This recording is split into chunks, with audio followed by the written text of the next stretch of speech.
Olá, eu sou a Cris e estou aqui para mais uma aula sobre Espiritismo. O tema dessa aula é Treino para a Morte, porque este é um capítulo do livro Cartas e Crônicas, psicografado pelo Chico Xavier. O espírito que escreveu foi Humberto de Campos, que no livro está escrito Irmão X. Por que Chico coloca Irmão X e não Humberto de Campos? Porque em outros livros anteriores deu problema com os direitos autorais com a família de Humberto de Campos. Isso um dia eu conto para vocês, tá? Não agora. Foi pedido para Humberto de Campos, já estando lá no mundo espiritual, falar a respeito da passagem pela morte. E aí ele relata o seguinte nesse livro que eu falei para vocês. Preocupado com a sobrevivência além do túmulo, você pergunta, espantado, como deveria ser levado a efeito o treinamento de um homem para as surpresas da morte. Quer dizer, a pessoa pergunta, tem como nós treinarmos para morrer? A indagação é curiosa e realmente dá que pensar. Creia, contudo, que por enquanto não é muito fácil preparar tecnicamente um companheiro à frente da peregrinação infalível. Os turistas que procedem da Ásia ou da Europa habilitam futuros viajantes com eficiência, por lhes não faltarem os termos analógicos necessários. Mas nós, os desencarnados, esbarramos com obstáculos quase intransponíveis. A rigor, a religião deve orientar as realizações do espírito. A religião seria para isso, né, gente? Mas assim como a ciência dirige todos os assuntos pertinentes à vida material. Entretanto, a religião, até certo ponto, permanece sujida ao superficialismo do sacerdócio sem tocar a profundez da alma. As religiões deveriam se preocupar mais com esse tipo de coisa, né? Ajudar os fiéis de suas igrejas a entenderem o fenômeno da morte, como se preparar, como viver de acordo, né? Para fazer a transição.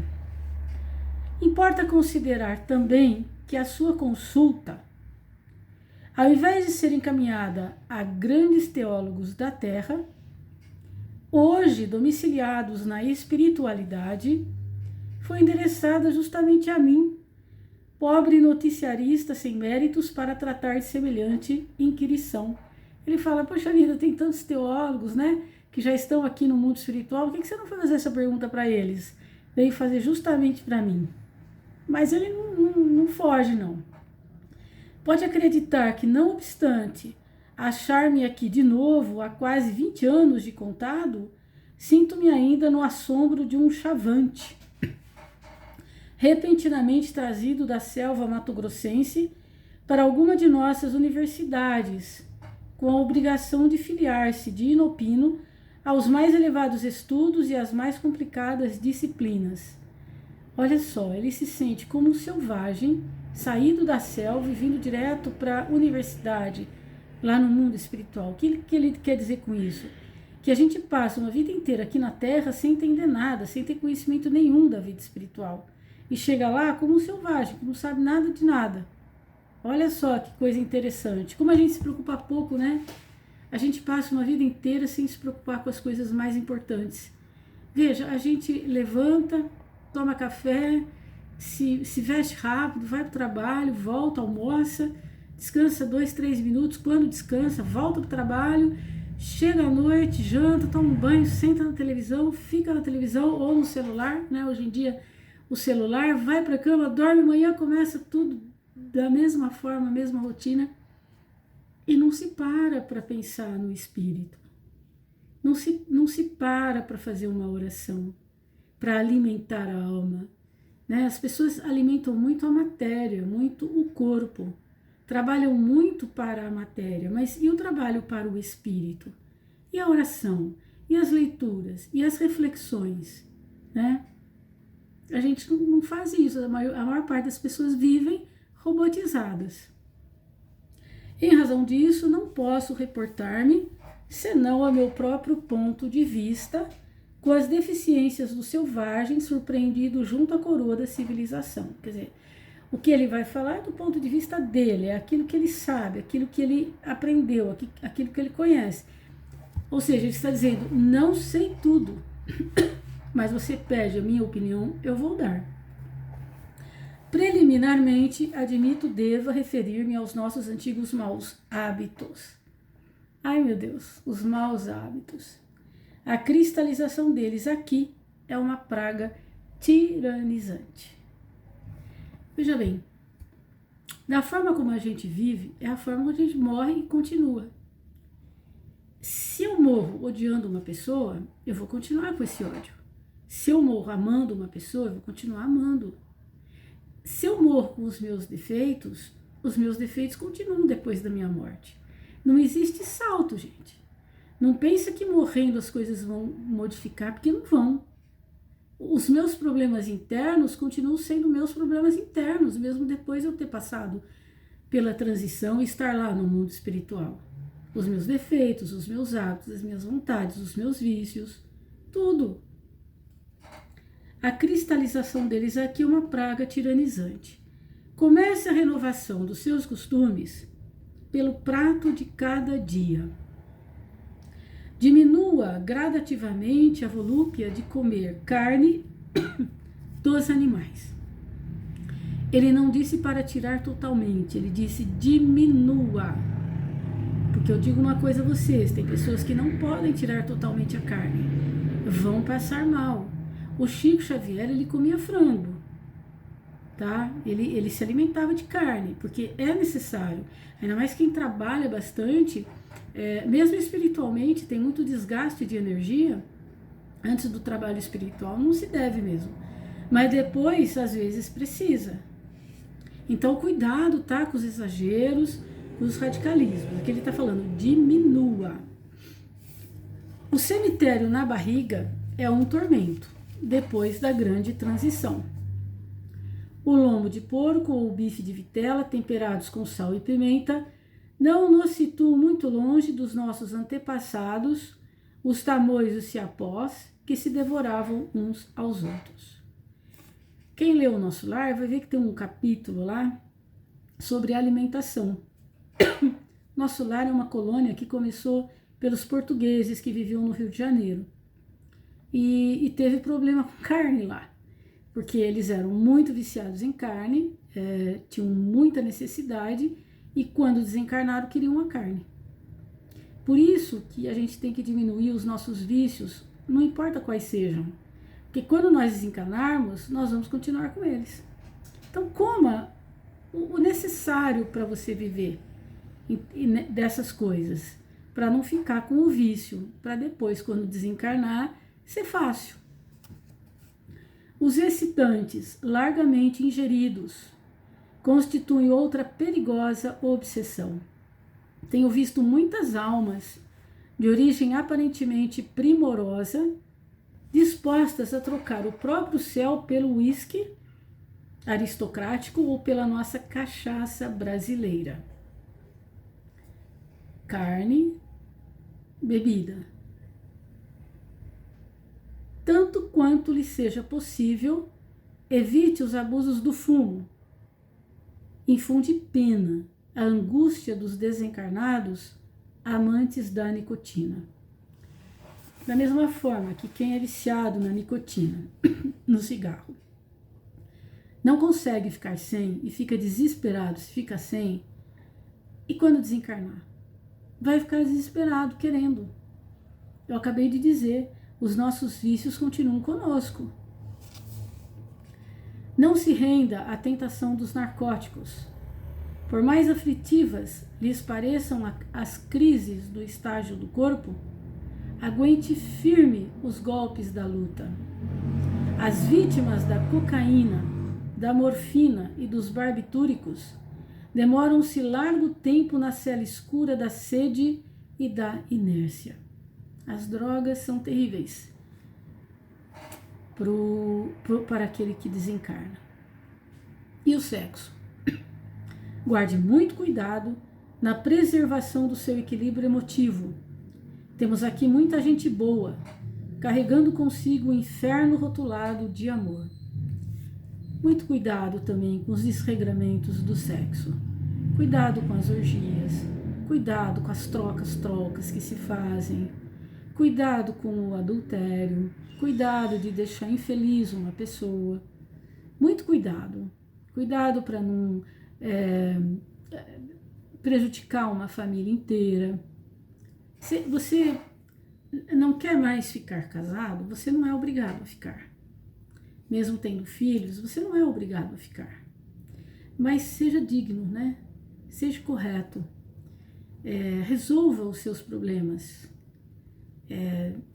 Mesmo porque tem energia de um, tem energia de outro, e tem o mal que se faz aquele que é humilhado, desprezado e traído. Muito cuidado com isso. Se você possui algum dinheiro ou detém alguma posse terrestre, não adie doações, caso esteja realmente inclinado a fazê-las. Grandes homens que admirávamos no mundo pela habilidade e poder com que concretizavam importantes negócios, aparecem junto de nós em muitas ocasiões, à maneira de crianças desesperadas por não mais conseguirem manobrar os talões de cheque. Muita gente, né? Eu tenho uma casa, quero doar essa casa para tal pessoa, para que tal pessoa não fique desamparada, mas vou adiando, a morte vem, me leva e eu não fiz a doação. E aí chego lá no plano espiritual com aquele remorso, né? Podia ter ajudado uma pessoa e não ajudei. Não só em termos de casa, né? Qualquer doação, qualquer quantia em dinheiro, qualquer coisa. Você tem vontade de fazer essa doação? Faça. Deixa um testamento, faz alguma coisa. Em família, observe cautela com testamentos.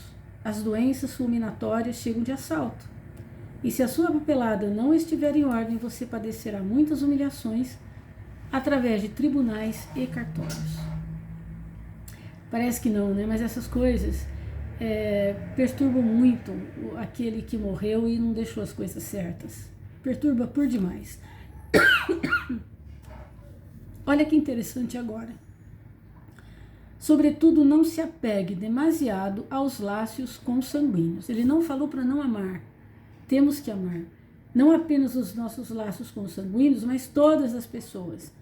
Principalmente os nossos laços consanguíneos. Ele não disse para não amar, ele disse, não se apegue demasiado. Ame sua esposa, seus filhos, seus parentes, com moderação, na certeza de que um dia você estará ausente deles e de que por isso mesmo agirão quase sempre em desacordo com a sua vontade, embora lhe respeitem a memória. Não quero dominar os outros. Não quero que as pessoas pensem como você, ou que façam aquilo que você quer que façam. Eles têm a maneira própria deles, eles têm as ideias próprias deles, e quando você morrer, eles vão continuar tendo as ideias deles, vão fazer tudo do jeito deles.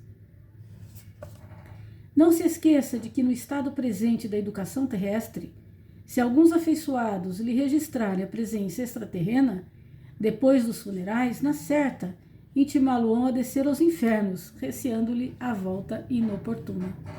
Tem muita gente que a gente não gosta, mas também tem muita gente que não gosta da gente. Se você já possui o tesouro de uma fé religiosa, viva de acordo com os preceitos que abraça. É horrível a responsabilidade moral de quem já conhece o caminho sem equilibrar-se dentro dele. Nós espíritas sabemos. Jesus já falava, muito será pedido a quem muito é dado. Você tem mais conhecimento, você tem mais responsabilidade. Faça o bem que puder, sempre, em qualquer situação. Faça todo o bem que você puder, sem a preocupação de satisfazer a todos. Não fica preocupado. se alguém vai ficar magoado, se alguém vai ficar triste, se você vai agradar a todos, se não vai agradar a todos. Faça aquilo que vai de acordo com a tua consciência. Você acha que você deve fazer? Faça. Não importa o que os outros pensam a seu respeito. Convença-se de que se você não experimenta simpatia por determinadas criaturas, há muita gente que suporta você com muito esforço. Por essa razão, em qualquer circunstância, conserve o seu nobre sorriso. Viva em paz. Não se preocupe não com o que os outros pensam. Se preocupe sim com a tua consciência. Trabalhe sempre, trabalhe sem cessar. Não fique na inércia. Procure alguma coisa para fazer. Sempre tem alguma coisa que se possa fazer de útil para as pessoas. O serviço é o melhor dissolvente de nossas mágoas. A Joana de Ângeles tem uma frase que eu gosto muito. Seja solidário para não ser solitário. Ajude-se através do leal cumprimento dos seus deveres. Não fica postergando os seus deveres. Faça aquilo que você tem que fazer. Quanto ao mais, não se canse, nem indague em excesso, porque com mais tempo ou menos tempo, a morte lhe oferecerá o seu cartão de visita, impondo-lhe ao conhecimento tudo aquilo que por agora não lhe posso dizer. Existe uma frase muito linda, o Divaldo repete sempre, que diz: o bem que eu faço agora anula o mal que eu fiz ontem. O amor cobre a multidão dos pecados, está lá na Bíblia. Então, por mais que nós já tenhamos errado, por mais que nós já tenhamos feito coisas que a gente acha que é errado, que de fato é errado, não vamos nos desesperar com isso. Não vamos nos culpar em excesso, porque o que está feito, não tem como você voltar atrás. Não tem jeito. Se tiver, vai e refaça. Mas na maior parte das vezes, não tem como. Então, não se martirize, não se culpe. Não deixe que a culpa impeça você de realizar alguma coisa. Muito pelo contrário. Faça todo o bem que você puder, exatamente para ir eliminando esse mal que você já fez. É muito importante isso. Ame o máximo que você puder. Faça o máximo que você puder. Doe-se ao máximo que você puder. Olha, obedecendo os seus limites. Porque também é uma falta muito grave você se prejudicar para ajudar alguém.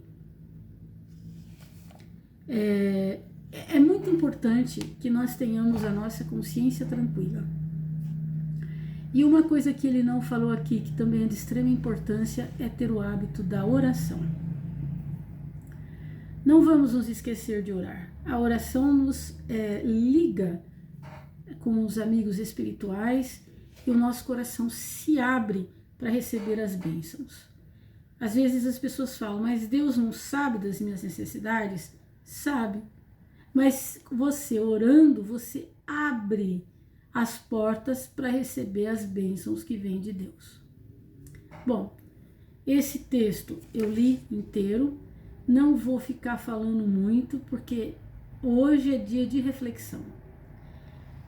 Tem muitas coisas também importantes que não está aqui nesse texto que nós devemos fazer, ou pelo contrário, não fazer. Cabe a nós fazermos uma reflexão séria, uma reflexão honesta, olhando a nossa vida. Sai de dentro de você, saia, se veja de fora e veja como que você age, como que você se comporta, como são as suas palavras, como são as suas reações, como que é estar com você.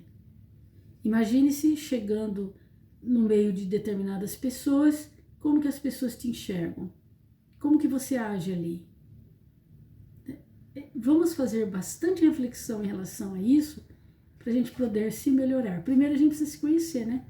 Para depois a gente poder se melhorar. Então fica aí esse texto para reflexão e vá muito além do que Humberto de Campos falou. Vá além. Veja tudo aquilo, refaça a sua vida em pensamento e veja tudo aquilo que precisa melhorar, tudo aquilo que precisa ser modificado. Desejo muita paz em todos os corações. Uma semana cheinha de oportunidades para fazermos o bem. E mais do que tudo, uma semana em que possamos fazer reflexões profundas, sinceras, honestas, para que a gente possa nos conhecer melhor e mudar aquilo que tem que ser mudado. Um abraço a todos vocês. Muito obrigado, viu, por vocês estarem assistindo essas aulas. Caso vocês queiram alguma coisa de, assim, alguma explicação a mais, alguma coisa que não ficou bem entendido, escreva nos comentários que eu terei enorme prazer em responder, tá? Até quarta-feira que vem, se Deus quiser.